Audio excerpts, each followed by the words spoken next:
aquí estamos 30 anos despois, parece que fose onte que participamos no primeiro Ponte nas Ondas, no primeiro debate de Ponte nas Ondas. O certo é que esta experiencia tiña medio esquecida, foi Cristina quen me pasou o vídeo e me deixou absolutamente sorprendida, moi gratamente sorprendida, porque, bueno, despois explicarei un poquinho por qué.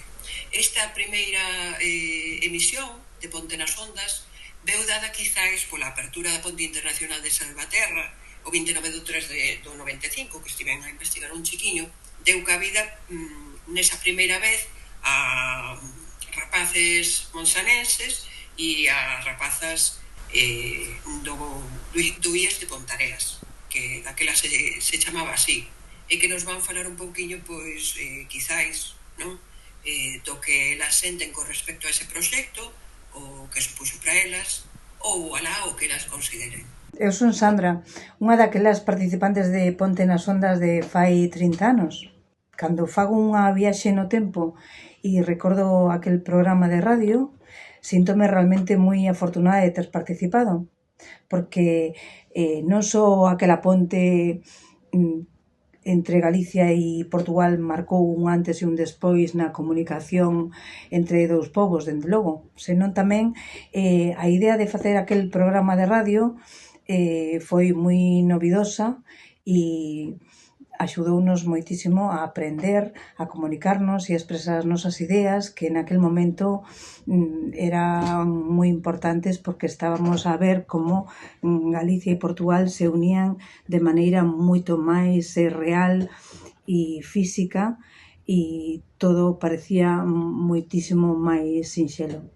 Dende logo, apoiovos a que sigades facendo o programa e espero poder escoitalo. O que eu quería dicir, porque estiven revendo, bueno, o que está colgado nas redes con respecto ao debate que tivemos cos compañeiros do Instituto de Monsao, e aquel debate remataba con unha pregunta que lanzaba Ana sobre como víamos que iba a ser o futuro das relacións Galicia-Portugal despois dese día e incluso a trascendencia que iba a ter ese programa, non? E así como con ese pesimismo e esa soberbia da adolescencia, todos dicíamos, isto vai ser un canto ás estrelas, non? Que iba a quedar en nada, que iba a ser aquel día e que o día seguinte pois todo se iba a esquecer, incluso que non iba a ter repercusión.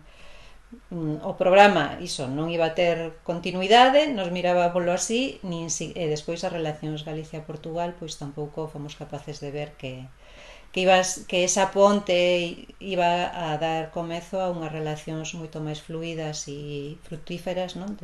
Entre as dúas bandas do río. E quería tamén, pois iso, darlle a noraboa a todos os que tiveron esta visión fai 30 anos, que fixeron posible que medrara tanto o proxecto, mantelo tan vivo durante tantos anos, e espero que a lo menos outros 30 anos siga adiante a iniciativa. Aporta moitísimo a cultura e o patrimonio conxunto de Galicia e Portugal.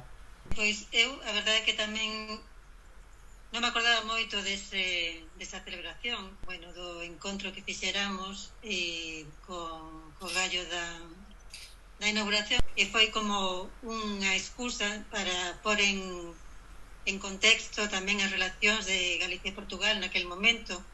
Nós, como adolescentes, creo que vivimos ese momento como un pouco alleos o que significaba e o que iba a significar despois, porque de feito nestes últimos 30 anos mudou moito o contexto social, económico e de relacións entre unha banda e a outra do río. Para min, este pequeno vídeo que é unha achega a vosa celebración implica pechar como un ciclo de 30 anos, porque nestes momentos eu atópome no rol daqueles profesores que estaba con nós organizándonos, non? Está bastante denostado o papel dos profesores e profesoras nestes días, e a verdade é que é fermoso velos despois de tanto tempo aí fumegando do nerviosismo que implicaba tanta ilusión posta nun proxecto, non? E iso, cando vives en carnes propias, porque eu hoxe en día estou dando portugués e estou levando os nenos á radio, á escola do IES do Barral, que está dentro da rede de Ponte nas Ondas, para mí é como se houvese uns astros, non? Que rotasen e fixesen clic, xa está. Aí cheguei, non? Un placer, creo que as miñas compañeras comparten esta apreciación, e iso, a por outros 30, e que nós todas o vexamos. Felicidades. E outros 30 anos máis. Saludos a todos. Quería engadir, para finalizar, un poema dunha autora que é uruguaya, que se chama Ida Vitale, e que se chama A linguaxe de Hansel. Perdida na espesura da linguaxe, deixaches caer collos mínimos, signos de salvación, para que os recollese o advertido. Non era efímero pan, pero incomestibles engúleos a terra. E segues penetrando na floresta silenciosa, aínda que a vexas pecharse tras os teus pasos.